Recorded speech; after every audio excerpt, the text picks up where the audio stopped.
Building upon the backbird video, we're now going to explore some fun new positions. Once your backbird is really comfortable, you can start to explore taking your hands away.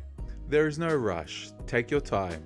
You'll feel the weight shift into your hips so the hands can float away.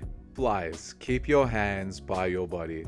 Bases, you can use your hands on your thighs for extra support.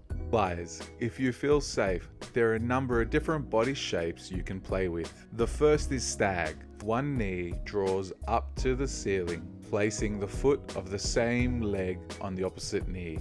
Allow the arms to hang with the hands pointing towards the feet. This helps you stay balanced and keeps the weight in your hips.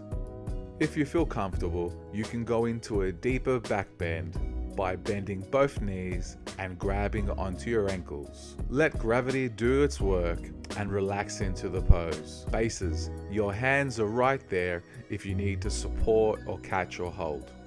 Flies, when coming out of the deep bend, make sure you engage your core and leave with a straight body.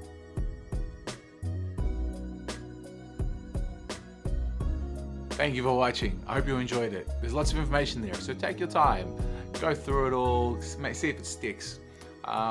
Like, subscribe, follow, all that stuff. If you want to know more, you can find me on all the socials, Express Move Me, also my website, www.expressmoveme.com.